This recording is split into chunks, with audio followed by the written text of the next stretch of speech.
Bonjour à tous, alors l'actu aujourd'hui au Sables d'Olonna est l'arrivée du bateau de Philippe Péché, le fameux numéro 85 sponsorisé par PRB.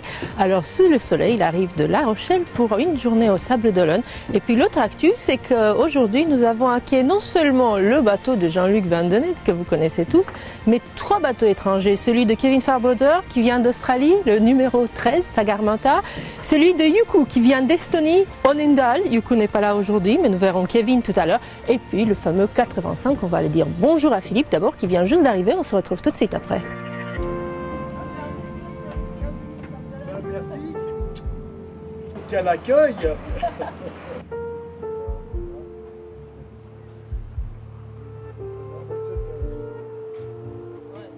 On va laisser Philippe Péché s'installer parce qu'il vient tout juste d'arriver. Nous le reverrons peut-être un petit peu demain. Ma grande curiosité, c'était de savoir quelle est la vie à bord sur ces vieux bateaux. Vous savez, les bateaux de la Golden Globe Race, ce sont des bateaux dont les plans doivent être construits à 2088, sans électronique à bord, sans GPS, sans rien de moderne finalement. Et moi je me dis, ça doit pas être très simple à bord, d'autant plus qu'ils resteront 9 mois. Alors on va aller jeter un coup d'œil à celui-là, c'est celui de Kevin Farebrother.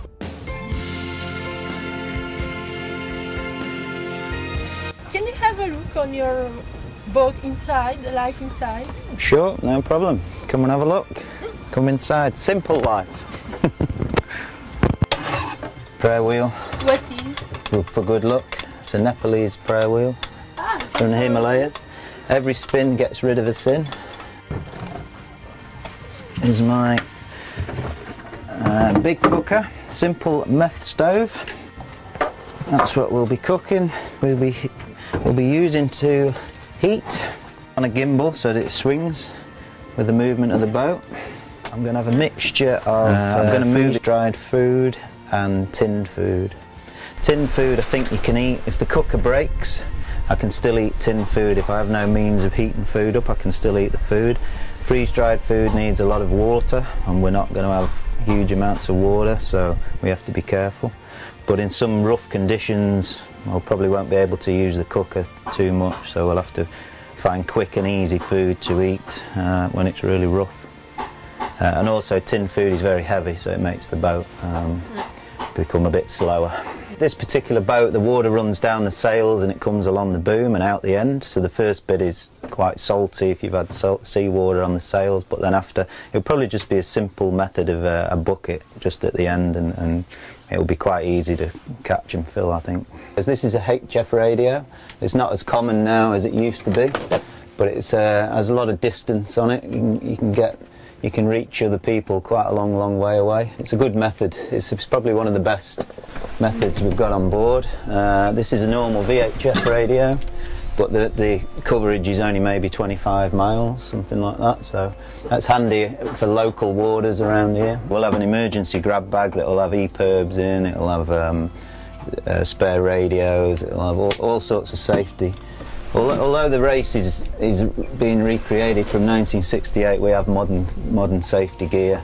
We've got to try and make it as safe as possible. So this would be a chart table if it wasn't full of junk, so we're a bit messy at the moment with spare parts for the steering and for the cooker and all sorts of stuff, but charts I'll have inside, so this is the place where I'll be doing a lot of sextant work. This is what we'll be using. This is our main form of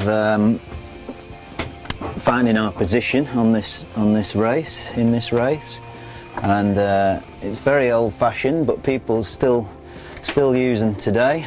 You find the sun and then you bring it down to the horizon, and then whenever it's on the horizon in the right spot, you take the reading, and then you go through the almanac, and that will then, when you do a few little sums and a bit of working out, then you'll find your position, and this is basically where it all starts. But the difficulty is getting an accurate position on a boat that's moving around a lot, or if it's cloudy for a few days, then you're not going to be able to take a position, so you'd have to use dead reckoning and stuff like that. So it's interesting, but quite a complex subject. When I signed up for the race, I took this book to the Himalayas. I was climbing Everest, and this was my book to read. And he was the only person to finish the race in 1968 or 69 when he finished, and it has the route, which will be pretty much the same. Hopefully we might be a little bit quicker because he was 10 months out there. So, but yeah, it's a good inspirational book. I'm an ordinary person trying to do an extraordinary thing, and I like challenging myself mentally and physically, and you don't get much more of a challenge than this. 9 months at sea alone. Everest of the land I've done, this is the Everest of the ocean, they say, so we'll do both and we'll compare. Everyone asks me which one I think would be more difficult or which is more difficult, and I believe that the Everest of the ocean is more difficult, but after this then hopefully I'll be able to give a true answer, and we'll see.